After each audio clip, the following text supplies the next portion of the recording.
నమస్తే. ప్రస్తుతం మనతో పాటు హైకోర్టు అడ్వకేట్ మధు శర్మ ఉన్నారు. మనం రీసెంట్‌గా ఒక వీడియో చేసాం.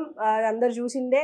అది అమ్మాయిలు అబ్బాయిల్ని మోసం చేస్తున్నారా, బ్లాక్‌మెయిల్ చేస్తున్నారా అనే దాని మీద చాలా కమెంట్స్ వచ్చినాయి.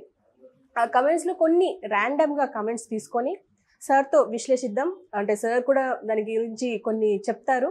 సో సార్‌తో మాట్లాడదాం. నమస్తే సార్. నమస్తే. ఓకే. సార్, ఇంకొక కమెంట్ ఏంటంటే, దీనికి మించిన వ్యాపారం మరొకటి లేదు. మన దేశంలో పెట్టుబడి లేదు. కానీ కోట్ల ఆదాయం, మగాడి జీవితం అరిటాకు బాపతిగా మారింది అని చెప్పేసి, అంటే కోట్లలో డబ్బులు పోగొట్టుకుంటున్నాడు అని చెప్పేసి. అండ్ పెళ్ళి అంటేనే భయపడుతున్నారు మగవాళ్ళు. అండ్ పెళ్లి చేసుకున్నాక భార్యని కూడా ఒక దయ్యంలా, పిశాచిలా, పోలీసులా కనిపిస్తుంది పురుషుడికి అని చెప్పేసి రాసుకొచ్చిండ్రు.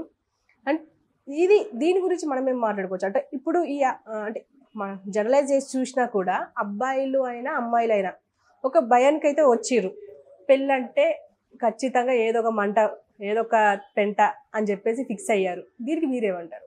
అంటే ఒకటిరా, పెళ్ళంటే ఏదో ఒకటి జరుగుతుందని కాదు ఉద్దేశం. వీళ్ళిద్దరూ కలిసి చక్కగా ఉండాలనేది యాక్చువల్గా పెళ్లి చేయడానికి గల కారణం, ఉద్దేశం కూడా అదే.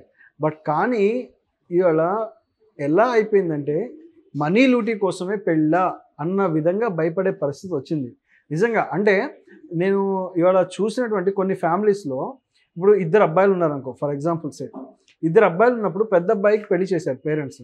పెద్ద అబ్బాయికి పెళ్లి చేసిన తర్వాత ఆ అబ్బాయి మ్యారేజ్ ఏదో డిస్టర్బెన్సెస్ అయ్యాయి. ఇది జరిగింది నాకు, అంటే చాలా సందర్భాల్లో జరిగిన కేసెస్లో చెప్తున్నాను. పెద్ద అబ్బాయి మ్యారేజ్లో డిస్టర్బెన్సెస్ వస్తే వీళ్ళకుండే ఇమీడియట్ భయం ఏంటి తెలుసా? చిన్న అబ్బాయి పెళ్ళి పాడవుతుందేమో, అంటే చిన్నాడికి పెళ్ళి కాదేమో. ఆబ్వియస్లీ 100%. ఇవాళ అదొక సోషల్ ఫోబియా. అంటే పెద్ద పిల్లాడికి కనుక మ్యారేజ్ విషయంలో డిస్టర్బెన్సెస్ వచ్చి గొడవలు వస్తే మా రెండో అబ్బాయికి పెళ్ళి కాదు అంటే ఆబ్వియస్లీ వచ్చేసాయమ్మా. పెద్ద పిల్లాడిది ఏదో డిస్ప్యూట్ నడుస్తుంది కోర్టులో, ఇది అయిపోయి సెటిల్ అయ్యేంత వరకు ఈ చిన్నపిల్లాడిది కూడా పెళ్ళి కాదు. ఇది ఒక బెంగలా పట్టుకుంటారు ముందు. ఎందుకని? ఫస్ట్ ఈ పెద్ద కోళ్ళు ఏం చేసేస్తుంది, రావడం వీళ్ళ మీద ఎవరి మీద పడదు కదా, మరి అందరి మీద కేసెస్ పెడుతుంది కదా. ఇప్పుడు ఈ మరిది ఎవడైతే ఉన్నాడో ఈ మరిది పేరు కూడా ఇంక్లూడ్ చేసి కేసు పెడతారు. వాడికి అసలు అభం శుభం తెలియదు, వాడితో కలిసి ఉండేవాడు కాదు, అక్కడ ఉండేవాడు కాదు, అక్కడ నుంచి ఎక్కడో దూరంగా వాడు జాబ్ చేసుకునేటోడు, వీళ్ళు ఎవరితో సంబంధం లేదు. ఈ జాబ్ చేసుకునేటోడు మీద కూడా తెచ్చి వీళ్ళు ఏం చేస్తారు, అనవసరంగా కేసు పెడతారు.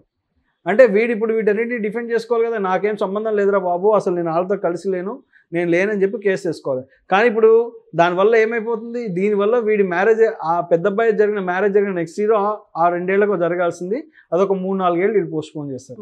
అంటే ఇలాంటి భయం ఒకటి డెవలప్ అవుతుంది. ఎందుకని? అతని మైండ్ సెట్ కూడా ఏమవుతుంది, వీళ్ళు పెళ్ళిళ్ళు చేసుకున్నది డబ్బులు మా మీద గుంజడానికే అనే విధంగా అయిపోతుంది. ఇవాళ ఫ్యామిలీలో అబ్బాయిలనే చెప్పట్లేదు, ఒకవేళ అమ్మాయిల వైపు అనుకోండి, ఇంట్లో పెద్ద అమ్మాయి పాడైపోయింది, డిస్టర్బెన్స్ కంపల్సరీ దాని ఇంపాక్ట్ చిన్న అమ్మాయి మీద చూపిస్తుంది. చిన్న అమ్మాయి మ్యారేజ్కి ఏమైనా ఇబ్బంది అవుతుందా, నెక్స్ట్ వచ్చేవాడు ఎలా ఉంటుంది, ఏం జరుగుతుంది, ఇదొక రకమైన ఫోబియాని వీళ్ళు ఇవాళ డెవలప్ చేసుకోవడం చాలా ప్రమాదానికి దారితీస్తుంది నిజంగా. అంటే వీళ్ళు పెట్టే కేసెస్ వల్ల ఎవరైతే వాళ్ళకి ఫ్రీడమ్ కల్పించి చట్టాల్లో రక్షణ కల్పించినప్పుడు వీళ్ళు ఎలా అయితే మిస్యూజ్ చేసుకొని కేసెస్ పెడుతున్నారో, ఏది పనికి అవసరం ఉన్నా లేకపోయినా, పనికి వచ్చినా పనికి రాకపోయినా, ఈ ఆడవాళ్ళు ఏవైతే కేసులు పెడుతున్నారో అవి నెక్స్ట్ జనరేషన్స్ మీద చాలా ఇంపాక్ట్ చూపిస్తున్నాయి. లేదా కొత్త ఫ్యామిలీస్ మీద, పెళ్లి చేసుకోవాలి, ఆ మ్యారిటల్ సిస్టంలోకి ఎంటర్ అవ్వాలి అనుకునే వాళ్ళ మీద ఎంతో ఇంపాక్ట్ చూపిస్తున్నాయి. ఈ ప్రభావము వాళ్ళ మీద చూపించి పెళ్లి చేసుకోవాలి అంటేనే భయపడిపోయేంత స్థితిలోకి వెళ్ళిపోయారు. చాలా, అంటే చేసుకోవద్దని కాదు, చేసుకున్న తర్వాత రిలేషన్షిప్ని సస్టైన్ చేసుకోవడానికి కష్టపడట్లేదు. చిన్న విషయాలకు గొడవ పడటం, చిన్ని విషయాలకి ఏమి ఉండదు. నేను కుక్ చేయాలా, నువ్వు చేయాలా, ఇంట్లో ఏం చేయాలి, మీ వాళ్ళు ఇది పెట్టారా, మీ వాళ్ళు పెళ్ళప్పుడు ఇది పెట్టలేదు, మా వాళ్ళు ఇది పెట్టలేదు, ఇలాంటివి. అంటే అవసరం లేని మనస్పర్ధల్ని వీళ్ళే డెవలప్ చేసుకుంటారు సార్. ఎక్కడ ఎంత మాట్లాడాలో తెలుసుకోలేకపోవడం, విషయాన్ని ఎక్కడ కట్ చేయాలో తెలుసుకోలేకపోవడం, ఇలాంటి ముఖ్యమైనవి వాళ్ళు గమనించుకోకపోవడం వల్ల జీవితాలు నాశనం చేసుకోవడం. ఇప్పుడు మీరు అడిగినట్టుగా అమ్మాయి ఏం చెప్పింది ఇందాక, అందులో పూర్తి స్థాయిలో వ్యాపారం అబ్బాయి చెప్పింది ఏంటంటే ఒక వ్యాపార ధోరణిగా మారిపోయింది. అమ్మాయిలు ఒక వ్యాపార ధోరణిగా దీన్ని చేసుకున్నారు. వాస్తవం. అంటే పెళ్ళి అయినప్పుడు ఒకటి, పెళ్ళి అయిపోయాక వాళ్ళు డబ్బులు వసూలు చేయాలి, భరణం తీసుకోవాలని అదొక తత్వం అయితే, పెళ్ళి కాకముందు వీళ్ళు ఎవరైతే ఫ్రెండ్షిప్తో చేస్తే నేను ఇక్కడ 100% మళ్ళీ చెప్తున్నా, అమ్మాయిలది తప్పని నేను అనట్లా, వాళ్ళ ట్రాప్లో పట్టడం అబ్బాయిలదే తప్పు అంటాను. ఓకే. కొంచెం నవ్వంగానే పళ్ళు కిలించగానే వెనకాల సొంగ కార్చుకుంటూ వెళ్ళడం వీళ్ళదే తప్పు అంటాను నేను. అమ్మాయిలు తప్పను, వాళ్ళు చేయాలని వాళ్ళు మెంటల్గా డిసైడ్ అయిపోయారు. వాళ్ళు వీడు కనుక ట్రాప్ అయితే కనుక they want to extract money from him. ఇతను ట్రాప్ అయ్యాడని తెలిసి ఇతని దగ్గర నుంచి డబ్బులు గుంజొచ్చు అనేది వాళ్ళు ఆల్రెడీ మెంటల్గా ఫిక్స్ అయ్యారు. ట్రాప్ అవ్వకూడదని వీడు స్ట్రాంగ్గా ఉండాలి. తెలుసుకోవాల్సింది వీడు, వాళ్ళు కాదు. సో వీడు కొంచెం జ్ఞానంగా వ్యవహరిస్తే బయటపడవచ్చు. సో ఇందులో తప్ప అబ్బాయిలే అంటాను, అమ్మాయిలే నేను అన్నాను. సో కాబట్టి 100% ఆల్మోస్ట్ వీళ్ళకి ఇచ్చిన ఫెసిలిటీస్ ఏదైతే ఉన్నాయో, చట్టాలు ఏవైతే ఉన్నాయో, వీళ్ళు దాన్ని ఇప్పుడు మిస్యూజ్ చేసుకొని డబ్బు సంపాదించడమే వాళ్ళ లక్ష్యంగా మార్చుకొని వాటిని, అంటే అదే ఇందాక చెప్పారు, 3 నెలలు 2 నెలలు కాపురం చేసేసి వెళ్ళిపోయి నాకు ఇంత యాలిమనీ భరణం పే చేయంటే వాట్ ఇట్ మీన్స్ అండి? వాట్ ఇట్ మీన్స్ అంటే నువ్వు డబ్బు కోసం సంసారం చేయడానికి వచ్చావంటే దాన్ని ఏ విధంగా అర్థం చేసుకోవాలి? నీకు నిజంగా వద్దనుకుంటే వెళ్ళిపోండి. వాడి జీవితాన్ని ఎందుకు నాశనం చేయాలి? వాళ్ళ తల్లిదండ్రులు ఎందుకు రావాలి? వాళ్ళ ఇంట్లో వాళ్ళని ఎందుకు రావాలి? వాళ్ళందరూ సంబంధమే లేదు. మీరు అన్నట్టు ఇదివరకు ఉన్నాయంటే ఒప్పుకుంటాం, ఎస్ వీ అగ్రీ దట్. ఇప్పుడు లేవు అసలు సిచ్యువేషన్స్, అంతంత సిచ్యువేషన్స్ లేదు. వీళ్ళు పెట్టే ఫేక్ కేసు కోసం ఎవరు ఇవ్వాల్సిన పని లేదు, ఆ కేసులు నిలబడవు. అండ్ మీ సర్వీస్లో అంటే పేరెంట్స్ సఫర్ అయ్యేది కూడా మీరు చూసుంటారు చాలా అమ్మ. పేరెంట్స్ 75 ఏళ్ళ పేరెంట్స్ మీద కూడా పనికిమాలిన కేసులు పెట్టిన వాళ్ళు ఉన్నారు. సీనియర్ సిటిజన్స్, వాళ్ళు కోర్టుకు కూడా సరిగ్గా రాలేరు పాపం. అవసరం లేదు, చిన్నవి కలహాలు ఏమి ఉండవు, చిన్నవండి, చాలా చిన్నవి. అసలు అత్తగారు మామగారు, నేను చెప్తున్నా కదా, అసలు అత్తగారు పెళ్ళై వాళ్ళకి 12 ఏళ్ళు అయిందండి ఒక కేసు. 12 ఏళ్ళు 13 ఏళ్ళు అయింది ఆల్మోస్ట్. అసలు 12-13 ఏళ్ళు అత్తగారు వాళ్ళతో సంవత్సరం కూడా కలిసి ఉండలేదు.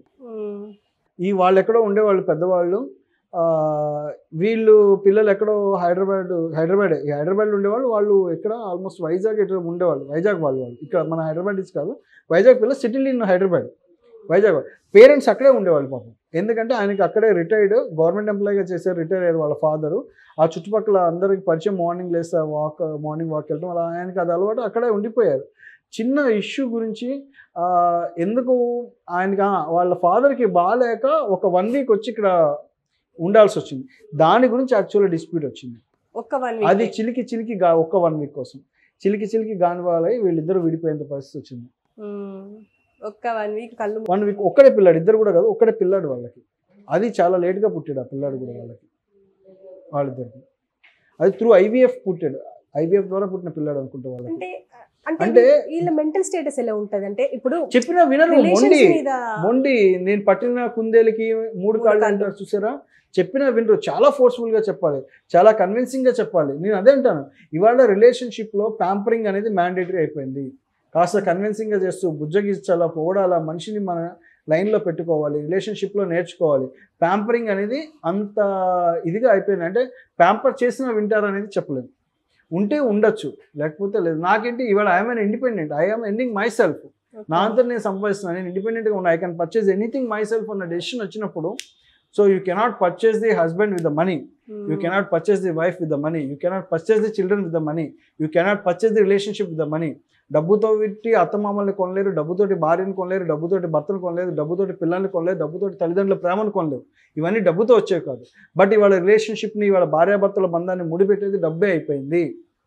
మాకు నచ్చకపోతే మేము విడిపోయి డబ్బునే తీసుకుంటాము, డబ్బులే కావాలి, డబ్బుతో ఉంటే మేము ఎంతైనా సస్టైన్ చేస్తాం. నువ్వు భరణం తీసుకుంటున్నావు, ఆ పిల్లల్ని పెంచాలని చెప్పి నేను భరణం తీసుకుంటా అంటావు, బట్ ఆ తండ్రి ప్రేమని ఆ భరణం ద్వారా తిరిగి ఇవ్వగలదా? తల్లి ప్రేమను తిరిగి ఇవ్వగలరా? ఎవరైతే గ్రాండ్ పేరెంట్స్ అంటే నాయనమ్మ తాతయ్యలకి దూరంగా పిల్లాన్ని పెంచాలని డిసైడ్ అయ్యారు, రేపు పొద్దున వాళ్ళ ప్రేమను తిరిగి ఇవ్వగలవా డబ్బుతో? డబ్బు సర్వస్వమైనప్పుడు ప్రేమకి తావు లేదు. నేను ఇందాక కూడా నీకు అదే చెప్పాను. డబ్బు అనుకున్నప్పుడు there is no love. Love కావాలి అనుకుంటే ఎంత కష్టం ఉన్నా భరించి మార్చుకోవాలి, కలుపుకోవాలి, మారాలి, లేదా ఇలా చెప్పుకోవాలి అనేది అర్థం చేసుకుంటారు. నేను ఒప్పుకుంటా, అమ్మ యారగెంట్ ఉంటారు, హస్బెండ్స్ యారగెంట్ ఉంటారు, అమ్మాయిలు యారగెంట్ ఉంటారు, వాళ్ళిద్దరు కంపాటబుల్ కాకపోవచ్చు, మనస్పర్ధలు రావచ్చు, ఇద్దరికి పడుతుంది పడకపోవచ్చు. బట్ ఒక టైం కాకపోతే ఇంకొక టైంలో మౌల్డ్ చేసుకోవడానికి టైం దొరుకుతుంది. ఒకసారి కాకపోతే ఇంకోసారి ఉంటారు. అది ఎప్పుడూ టైం రాలేదనుకోండి, ఇంకా అది నిజంగానే కంపాటబుల్ కాదు, విడిపోతున్నారంటే ఒక అర్థం. బట్ ఇవాళ చాలా అంతే sir. Thank you sir. Thank you.